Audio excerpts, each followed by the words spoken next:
ତାଲା ମନ ମାନେ ଯେ ବାପାର ମନ କଥା ଜାଣିକି କର୍ମ କରେ। ମୋ ବାପା ରାତି ପାଇଲେ ପାନ ଖଣ୍ଡେ ନହେଲେ ତାଙ୍କ ରାତି ନହବନି, ପୁଅ ଭାଙ୍ଗିକି ଯୋଗାଡ଼ କରିକି ଆଣିକି ଥୋଇଥାଉ। ଉତ୍ତମ ପୁତ୍ର ମଧ୍ୟମ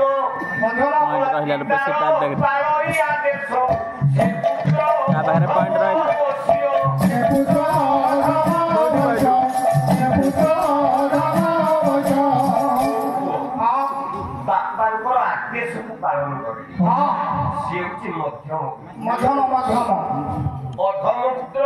ତାର ଲକ୍ଷଣ ଗଲା ପିତାକୁ ଗରଇ ଧିକାର, ଅଧମ ପୁତ୍ରରେ ସଂସାର, ଅଧମ ପୁତ୍ରରେ ସଂସାର, ଅଧମ ପୁତ୍ରରେ ସଂସାର।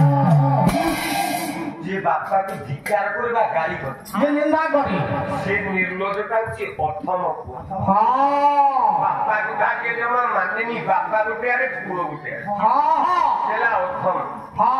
বর্ণ শঙ্কর আজ্ঞা তাଙ୍କର লক্ষণ অচ্যুতানন্দ মহাপুরুষ বলে বারক বালিকা গর্ভে, এ বারক বালিকা গর্ভে চাচিতে কেতে নষ্ট করিবে যাই ফুল আলো যাই ফুল আলো যাই ফুল আলো যাই ফুল পাপ পথে গতি হেবে যাই ফুল পাপ পথে গতি হেবে যাই ফুল আলো যাই ফুল পাপ পথে গতি হেবে যাই ফুল।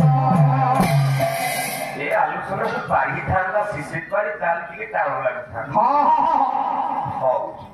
ତାପରେ କୃତମତୁରୀ ମୃତମତୁରୀ ହିଂସ ଗାଈ ପାଇଁ ଧରିବା ମୋ ଶରୀର ତ ଅସୁସ୍ଥ କଙ୍କଡାକୁ ଗୋଳି ପାଇଁ ଶୁଭାବେ। ଭଗବାନ ଯାଚିକି ମତେ ଏମିତି ଗାଈ ସବୁ ମିଳୁଛି, ଆଉ କଣ କରିବା। ତାହେଲେ ସଜନ ବର୍ଗେ ଅଳ୍ପ କେତେ ଦିନର କଥା ଆଜ୍ଞା, ଧ୍ରୁବ ସତ୍ୟ ନାରାୟଣ କଦରବା ପାଲା ଗାଇବା ପାଇଁ 3 ବର୍ଷ ଖଣ୍ଡେ ହବ। ମୁଁ ଗୋଟେ ଗୋଟିକିଆ ପାଲା ଗାଇବା ପାଇଁ ଯାଉଥାଏ ଅଚଳକୁ ତିଗିରିଆ ପାଖରେ। ମେନ୍ ରୋଡ ପରେ ତିଗିରିଆ ବ୍ରାହ୍ମଣ ଶାସନର ମଶାଣି। ସେତେବେଳେ ମୋର ପାର୍ଶ୍ୱର ପୁର ଗାଡିଟି ଥାଏ। ମୁଁ ସେ ଗାଡିଟାକୁ ନେଇକି ଗଲାବେଳେ ମଶାଣି ଭିତରୁ କୁଆ କୁଆ ଶବ୍ଦ ଶୁଭିଲା। କଣ କୁଆ କୁଆ ଶବ୍ଦ? ମୁଁ ପଛରେ ବସିଥିବା ପାଇଆକୁ ଡାକିଲି, ଗଲାରେ ହେମ ରହିଲୁ, କଣ ଗୋଟେ କୁଆ କୁଆ ଶବ୍ଦ ଶୁଭୁଛି ନା? ନାଇଁ ମୋ ସାର୍, ଆମର ଡେରି ହେଇଗଲାଣି, ଯଜମାନେ ଗାଳି କରିବ, ଚାଲ ପଳେଇବା। ଆମେ ସବୁ ପଳେଇଲୁ। ପରଦିନ ସକାଳୁ ଯେତେବେଳେ ପାଲା ସାରିକି ଆସିଲୁ, ମୋ ମନ ତ ମାନୁନି, ଟିକେ ରଖ ଗାଡିଟା। ସେ ଗାଡିଟା ରଖିଲା, ମୁଁ ବସିଛି।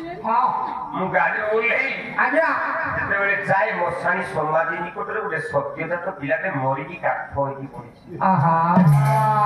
ନିଜେ ନିଜକୁ ଉତ୍ତରଦାୟୀ କଲି, ଯଦି ମୁଁ ଚଣ୍ଡାଳଟା ସେ ପିଲାଟାକୁ ସେତିକି ବେଳେ ନେଇଯାଇଥାନ୍ତି, ଗୋଟେ ଅମୂଲ୍ୟ ଜୀବନ ରହିଯାଇଥାନ୍ତା। ତାହେଲେ ଏ ଯୁଗରେ ନାରୀ ବିବାହ ପୂର୍ବରୁ ଗର୍ଭବତୀ ହବ, ପର ପୁରୁଷ ସାଙ୍ଗରେ ମନ ରଖିବ, ଯୋଉ ସନ୍ତାନଟା ଜନ୍ମ ହବ ସେଟା କର୍ମ ସମ୍ପଦ। 5 ନମ୍ବର ପୁଅଟି ହେଲା ଜାରଜ ସନ୍ତାନ। ତାର ଲକ୍ଷଣ କଣ ଥିବ? ଜାରଜ ସନ୍ତାନ କାହାକୁ କହିବା ଦେଖିବା।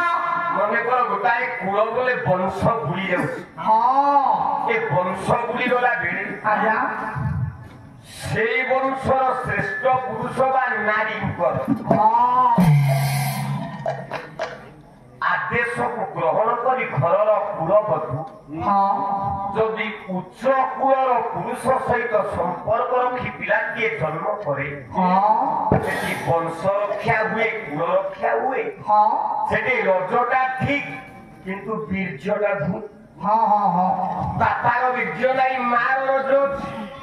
ତେଣୁ କେବଳ ମାର ଯୋଗୁ ଜନ୍ମ ହେଇଥିବା ସେ ପିଲାଟାର ନାଁ ହେଲା ଜାରଜ।